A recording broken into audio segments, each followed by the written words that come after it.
Hello, and thank you for tuning into the channel where we provide you with tips and tools to help you move with purpose. In our last couple of videos, we took a look at a couple of factors that may influence a tibial rotation, causing some malalignment at the knee. So we took a closer look at the influence that the hamstrings might have, as well as some of the musculature around the hip joint. In this video, we're going to take a look at how the core could influence a tibial rotation as well. Keep in mind that these are just a few factors that may influence a tibial rotation or a malalignment at the knee joint. Everybody's body is built differently and everything should be looked at case to case. I encourage you to always investigate things with your own healthcare provider. In order to understand how the core might influence a tibial rotation, we've got to first take a look at the fascial network. I previously posted a couple of articles on fascia and how the body is all connected, and I'll leave those links in the description below. I'm just going to briefly highlight a few points in this video so that we can understand how that connection takes place. This icosahedron gives us a great visual of how things are connected. So this very much so represents the connections of fascia in the body. And here we've got our hard structures that can be like the bones, and we've got our band structures, which are like the fascial lines in the body. So much like this model has these definitive bands of tension that help keep these solid structures in a definitive shape, our body also has lines of tension that have been mapped out, and they are the fascial lines, or the main fascial lines, that connect things that help us stay erect and keep our shape. So the fascial line that I'm going to highlight today is the spiral line, and that will connect the core to the tibia, and it's going to do so through a couple of points, which I'll explain. So this line is a continuous loop that starts and finishes at the mastoid process and occipital ridge on your head. So it actually travels down the back of your neck through the cervices muscles, the spleniae muscles, and crosses over to the opposite side or opposite shoulder of the body. So it knits into the rhomboids as well as the serratus muscles, the serratus anterior, very important key muscle for the core as well as shoulder support. And it's going to wrap around into those external obliques of the core, and it's going to travel across the core now, crossing over the navel, knitting in to the internal obliques on the opposite hip, so the same side hip that we initially started on in the head.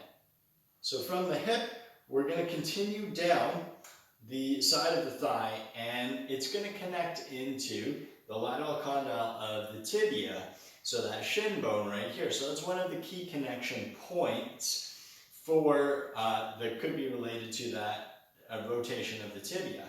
So from there, it's going to travel across that tibialis anterior muscle. It's going to loop around, helping to support the arch of the foot. From there, it's going to come up through those fibulari muscles. It's going to actually knit into the head of the fibula as well as your biceps femoris or hamstring muscle. So that line, which this is another key point of that connection.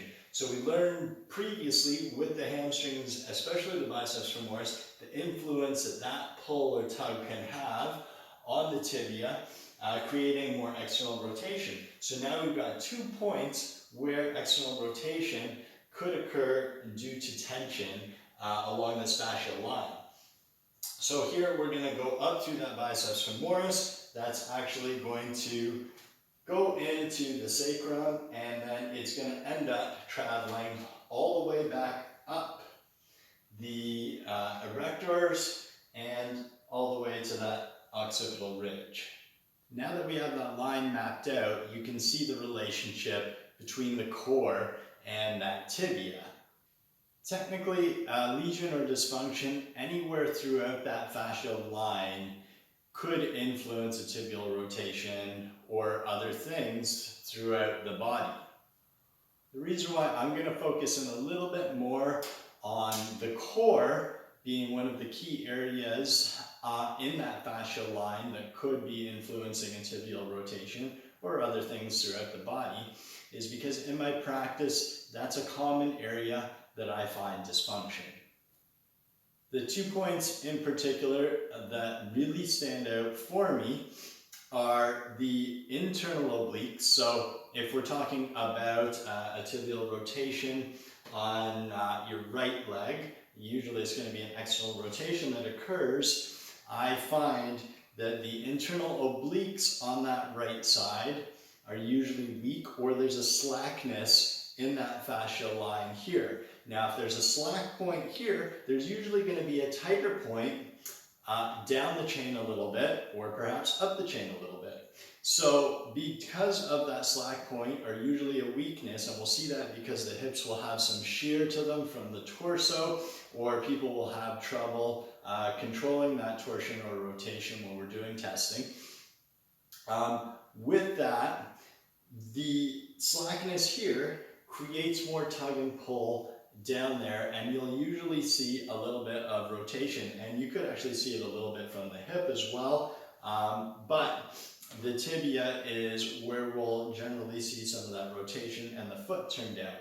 Now the double whammy here is not only are you getting some of that rotation or pull from the front portion of that spiral line coming down and connecting to the lateral condyle of the tibia, but remember, when it loops up the back and it connects into that head of the fibula and that biceps femoris, and we talked about possibly tensions in that hamstring muscles causing a lateral tug on that tibia as well, well, that can also come into play due to a slackness happening in the internal obliques of the core. Now, the other area of the core that usually also has a dysfunction is the external obliques, so wrapping around that rib cage here of the body. So as that travels up and goes under the armpit or around the rib cage and under the scap or the shoulder blade there, those muscles generally tend to be weak or loose as well. And typically, I'll find these guys are really loose on people, and as we travel into the serratus muscles and underneath the shoulder blade, those muscles begin to really tense up to kind of take up that slack or the loose point, and then we start to have some shoulder dysfunctions or shoulder blade or scapular dyskinesis as well on top of it. So it's not uncommon to find somebody that has some shoulder dysfunction along with a lateral tibial rotation on the lower part of the body. So there could be a relationship there as well. So this is just another avenue that you could investigate if you do notice these issues. So how can we address this or help fix it? I will post a video for one of my favorite exercises for that oblique chain in the description below. And thanks again so much for watching. If you found this video helpful, please like and subscribe to the channel and share it with your friends.